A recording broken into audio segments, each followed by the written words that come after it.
మెదక్ జిల్లా కుల్చార మండలంలోని కొంగోడు గ్రామానికి చెందిన కౌలు రైతు శ్రీశైలం జానకిపల్లి చివరిలోని పెద్దమ్మ గుడి వద్ద సుమారు 8 ఎకరాల కౌలుకు తీసుకున్నాడు. ఆ పొలానికి బోర్లు ఉండగా విద్యుత్ అధికారులు వరి తూకం నీరు పారకుండా విద్యుత్ వైర్లు కట్ చేయడం జరిగింది. ఈ విషయాన్ని కౌలు రైతు శ్రీశైలం మీడియాతో మొరపెట్టుకోవడం జరిగింది. తనకు విద్యుత్ అధికారుల నుంచి ఎలాంటి అన్యాయం జరగకుండా వ్యవసాయం చేసుకునేలా తన వంతు సాయం చేయాలని ఈ సందర్భంగా విద్యుత్ అధికారులను కోరడం జరిగింది. మాకు ఇవ్వదాకా కరెంటు కట్ చేశారు, అయిపోయింది. ఇవి 15 రోజులు అవుతున్నాయి ఫోన్ చేసేవారు. ఇప్పుడు కూడా ఫోన్ చేసిన అంత దినం అనుకుంటే దినం రోజు గడుపుతున్నారు. ఇప్పుడు కరెంటు కరెక్ట్ అంతవరకు ఉంది, కట్ చేసారు. ఇప్పుడు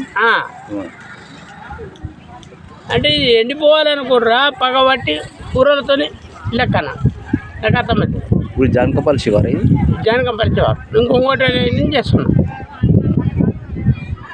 అది కౌలుకు తీసుకున్నావా? కౌలుకు బయలకు 7 ఎకరాలు 8 ఎకరాలు చేస్తున్నాం.